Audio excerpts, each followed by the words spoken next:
tergantung kalau lokasi yang mau dijahit itu gede bisa berampul-ampul, tapi biasanya itu dipakai 3 sampai 5 ampul. Ya, atau misalnya kalau ambang batas nyeri seseorang itu agak rendah, biasanya tuh baru di ini aja udah sekitar, berarti harus ditambahin lagi ininya, lidokainnya. Jadi berarti kalau butuh obatnya, berarti kita butuh squidnya buat memasukkan si obat tersebut nanti ke daerah yang mau kita anestesi. Jadi tujuan di anestesi itu buat kita memblok saraf-saraf yang ada di sekitar luka, biar nanti pas kita jahit dia nggak berasa lagi atau jadi kebas jaringannya. Ya, berarti kita butuh lidokain, anestesi, terus kita butuh apa namanya, catgut atau beberapa ini juga, atau benang buat jahit, atau ada juga bilang Soft silk, tergantung catgut, benang silk. ya, benang jaringan. Nah, benang ini sendiri ada 2 jenis ya, ada yang absorbable, ada yang non absorbable.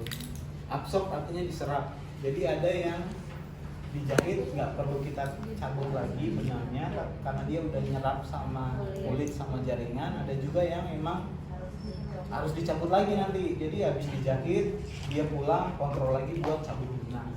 Ya, tergantung jenisnya. Si benang ini sendiri ada ukurannya. Contohnya kalau yang ini ukuran 20, ada yang 10. Itu tuh maksudnya diameternya. Jadi benang itu kecil. Benangnya itu kecil, ada yang agak sedikit besar, tergantung kebutuhannya. Tapi biasanya untuk luka-luka di bagian luar itu pakai yang non absorbable ya, yang bisa dicabut dan ukurannya lebih gede karena jaringannya itu lebih keras. Beda lagi kalau jaringan bagian dalam biasanya lebih tipis dan benangnya itu nggak perlu yang dicabut lagi, jadi bisa langsung menyerap. Ya, tergantung kebutuhan. Berarti kita butuh apa lagi buat Punten Pak Pres. gunting? Tadi Teknik udah ada hidrotomi ini. Tapi kita butuh namanya needle Needle holder. holder. Ya, buat megang si Pak jarum Presiden itu tampil. ada alat khusus. Kok nggak ada ya? Oh iya, tadi juga di kelas sebelumnya adanya klem biasa. Kalau needle holder tuh dia ujungnya agak ini sedikit. Kalian ada yang punya? Nggak ada. Itu kayak klem, cuma ujungnya itu agak Klak. iya, agak lonjong, agak lengkung. Kalau lonjong mah bulat.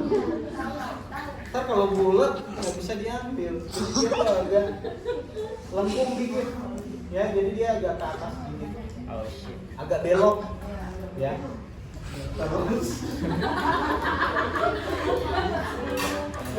needle holder namanya ya.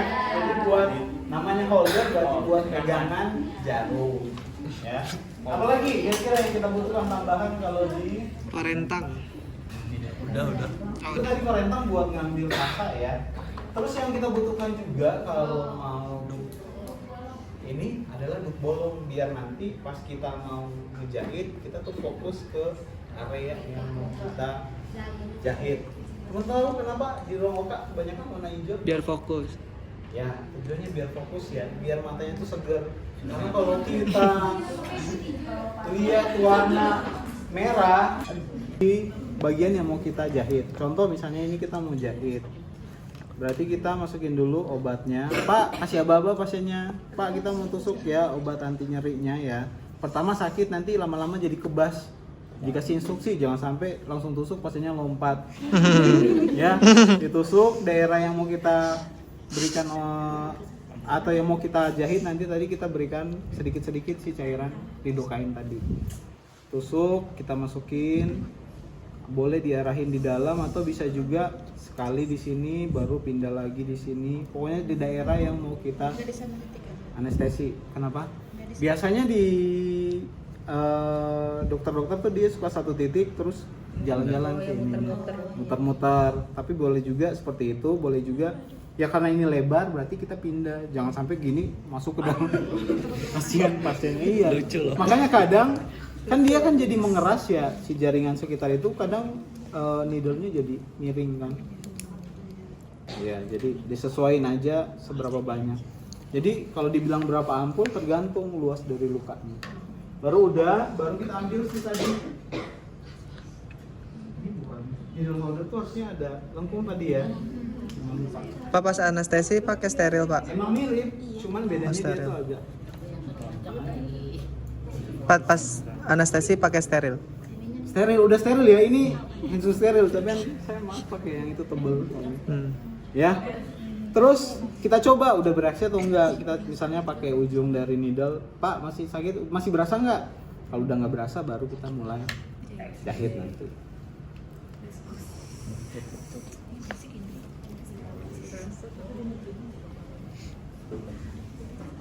Oke, si needle holder harusnya dia miring. Nah, caranya kita ngambil si jarumnya itu di sepertiga bagian belakang dari si jarum ya.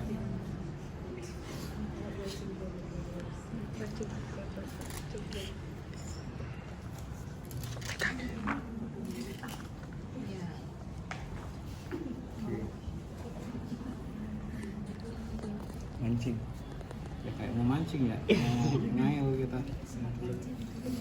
Belut. Udah biasa. Nggak bercanda. Jadi kita nempatin si needle holdernya itu sepertiga bagian belakang. Baru satu lagi tangan yang satu kita pegang yang pincet. Jadi buat ngangkat si jaringan. Jadi teknik buat ngejahit itu ada banyak ya. Yang minimal kita tahu itu ada namanya simple, bukan simple interrupted suture. Artinya sutur sederhana terputus sederhana. Jadi kita cuman satu-satu baru kita gunting nanti. Ini udah dideketin ya harusnya ya. Jadi kita ambil jaringan yang mau kita satuin. Ya harusnya dia miring ya ini ya. Baru kita ambil kurang lebih jaraknya atau sekitar dari si luka atau 0,5 baru kita tancapin ke dalam. Kita angkat jaringan kulitnya satu lagi karena kita mau nyatuin dua insan. Just kidding pak. Dua luka yang terbuka. Iya, dua luka yang terbuka ya. Luka apa tuh? Jadi nggak fokus saya. Aduh, baper kan Mat. tuh. Saya nggak lanjutin nih. Tanggung jawab Indri. Tarik sampai tersisa ya. Sedikit biar Sedikit buat nanti kita Puter. terus dijilat. Baru Panjang banget. ini kejauhan. Panjang. Atau boleh juga pakai tangan ya teman-teman. Nggak harus yang Berarti duknya juga steril, Pak. joki juga steril. Iya. Ya. Susah soalnya yang ini agak kaku ininya. Terlalu panjang apa gimana pak? Emang dia harus panjang. Wow. Tapi ya itu tekniknya orang kalau biasa ya bisa karena biasa. Saya di ruang medikal ya teman-teman, bukan dari pembedah, jadi ya maklum kalau Iya agak-agak. kok nggak apa-apa. It's okay. It's okay. It's okay babe. Bapak yang penting masih bisa ngajarin. Tuh kan jadi nggak jadi nggak Please, suruh bapaknya fokus. suruh fokus malah. Ini Tuh udah. kan jadi nggak ambil mulu. Nice. Belum. Oh belum. Santai Pak, santai dulu Pak. Ubah pak, duk bolongnya jadi warna biru. Maaf gugup. Diliatin banyak orang lagi Nggak apa-apa pak, jangan pressure. Harusnya ini makanya harus yang ini jadi susah ngambilnya. Tukang mancing, Pak. Tukang masang kail. Ya kurang lebih kayak gitu ya. Jadi boleh juga pakai teknik tangan. Kalau orang bedah tuh biasanya dia nariknya pakai tangan Iya. juga. Ya enggak, nanti dia. Baru satuin ke ujungnya. Ya baru boleh juga diulang. Kayak ngikat biasa sih sebenarnya. Sampai dia. TikTok, lihat di TikTok. Ya nanti saya kirim tutorialnya ya. Iya. Susah soalnya ininya nggak ada needle holdernya. Iya. Nanti kalau udah kenceng nih, udah tersatu dua jaringannya, baru kita sisain 2,5 gunting 0,5 kita sisain. gunting satu. Ayo, Baru Pak. kita lanjut sampai selesai semua. Ya, semuanya Pak. Jadi satu-satu gitu ya Pak. Iya, nanti kalian coba abis ini ya. Jangan semua saya. Gitu. Oke, kalau udah, nanti kalau udah ketutup semua, jadi kita biasanya kan suka berdarah-darah. Berarti kita bersihin lagi kayak perawatan luka yang tadi. Ya, sampai ke samping-samping. Baru boleh kita rapiin, baru kita tutup. Ya. Contoh seperti itu. Ada yang mau coba? Silakan.